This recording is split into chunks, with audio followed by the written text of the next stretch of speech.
Okay, welcome back to the flipped class. Okay, we're going to jump right into decimals. Okay, we're going to look at practicing breaking down fractions, writing them as decimals. Okay, first thing, I've given you a decimal, or excuse me, I've given you a fraction. Okay, and it is in word form, but it still tells you the same information: 9/10. Okay, so we've got to fill in our handy dandy chart, which you have seen before. Okay, we've got to fill it in with 9/10. Okay, let's do it. Are there any whole numbers? There's not. 9/10. It's not 5 and 9/10, okay? It's just 9/10.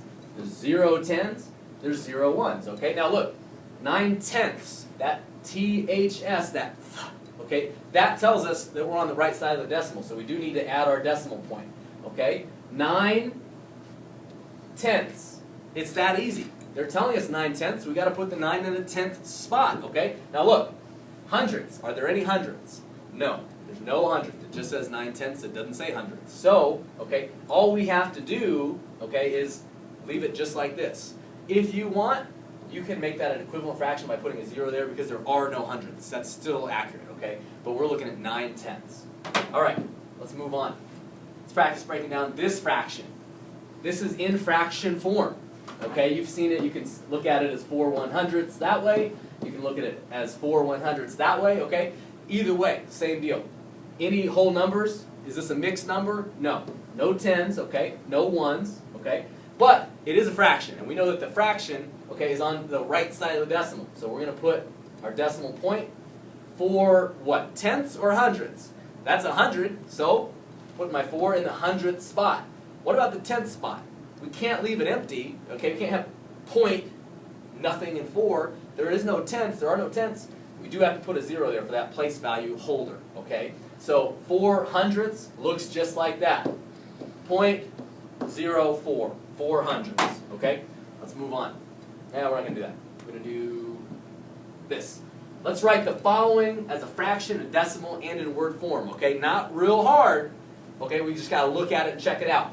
Now, this we know is a box. It's a whole, this is the whole, but there's 100 pieces to it, okay? You know that, all right? Now, if I count up how many boxes are filled in, okay, look, I got 1, 2, 3, 4, 5, 6, 7, 8, 9, 10, which is also a tenth, 11, 12, 13. Okay, 13 boxes. So we're looking at 13 hundredths, right? Because there's 100 total boxes. There's my fraction. What would that look like as a decimal? Well, 13 hundredths, okay? We're going to put our decimal point because, okay, it is a fraction, okay? So 13 hundredths. And then I'm going to write 13, just like you normally say it. I got the 3 in the hundredth place. That's it. 0.13, 13 hundredths. How about word form? Okay, look. You write it just like you say it. 1300? No, 13 hundredths. THS. That's what separates the hundredths place from the hundreds place, which is on the left side. Okay? Not too hard. Here's what I would like you to do. There are 10 rows. So it's not 100 pieces anymore, okay? Only 10 rows, okay? I've got 1, 2, 3, 4, 5, 6, 7, 8, 9 out of 10 rows filled in.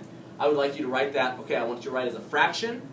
I want you to write it as a decimal, okay? And I want you to write it in word form. Okay, so you're going to bring me 3 things tomorrow. A fraction, a decimal, and word form, okay? Now what I'd also like you to do, go back, start the video over, and okay, I want you to tell me how many times I said the words okay. And if you can bring me that, I'll give you a little bonus. I'm not going to tell you what it is, okay? But you'll find out. You'll like it. Okay? See you then.